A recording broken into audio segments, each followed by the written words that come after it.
Bom, turma, nós estaremos falando hoje a respeito das propriedades físicas dos materiais. E antes de qualquer coisa, é necessário que a gente entenda que existem diversos tipos de classificações dos materiais. E nessa aula, nós vamos nos limitar a falar da classificação que diz respeito à origem dos materiais, ou seja, de onde eles vêm. E em relação a essa classificação, nós podemos dizer que os materiais são divididos em dois tipos. Nós temos os materiais naturais e nós temos os materiais artificiais, ou também podemos chamá-los de materiais sintéticos. Vamos começar pelos materiais naturais. Os materiais naturais são aqueles que são obtidos a partir da natureza. São aqueles materiais que a natureza nos oferece e o ser humano simplesmente extrai eles dela. Exemplo de material natural é o látex. O látex é obtido a partir dos troncos das seringueiras e ele é utilizado para fazer a borracha que você utiliza para poder apagar as lições que você faz no caderno e você nem sabia. Outro exemplo de material natural é a madeira. A madeira é extraída dos troncos das árvores, São os troncos das árvores e é muito utilizada para fazer diversos tipos de coisas, como por exemplo o lápis que você utiliza para poder fazer as suas atividades de ciência.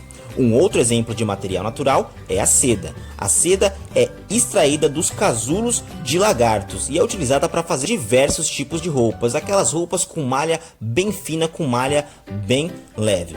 Agora vamos falar a respeito dos materiais artificiais. Nós também temos os materiais artificiais, ou também podemos chamá-los de materiais sintéticos. Materiais artificiais são aqueles que a natureza não produz. Quem produz esses materiais são os seres humanos. Exemplos de materiais artificiais, nós temos o nylon. O nylon é utilizado para fazer as linhas das varas de pescar.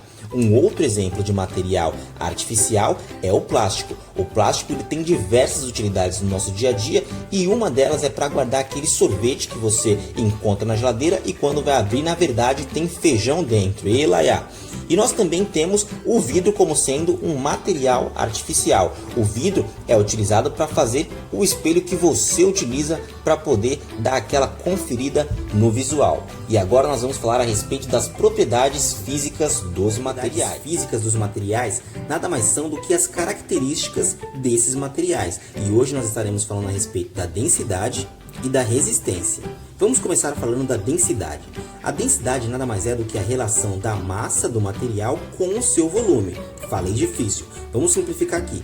Se a gente pegar, por exemplo, 100 gramas de ferro e 100 gramas de algodão, a gente vai ver, obviamente, que os dois têm o mesmo peso, 100 gramas. Porém, o algodão vai ocupar muito mais espaço porque o seu volume é muito maior. Então, nessas circunstâncias, a gente pode falar que o ferro é mais denso do que o algodão.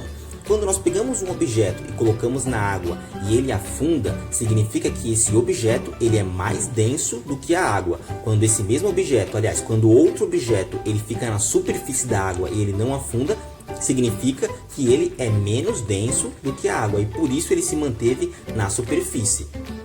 Agora vamos falar a respeito da resistência, ou também podemos chamar de tenacidade dos materiais. Resistência nada mais é do que a capacidade que os materiais têm de resistir aos impactos ou resistir à presença de outros materiais. Então, por exemplo, se nós tivermos uma folha de ferro e uma folha de vidro e nós, sem querer, derrubarmos as duas, se as duas caíssem no chão, com certeza a de ferro ela vai resistir, é bem provável que ela quebre o chão, enquanto a de vidro vai quebrar completamente, vai se esfarelar. Isso porque o ferro ele é mais resistente aos impactos do que o vidro. E para a próxima aula nós vamos falar a respeito de outras características dos materiais, como por exemplo a elasticidade, o magnetismo, a condutibilidade. Então esses assuntos são temas para a nossa próxima aula. Então, bons estudos e até lá!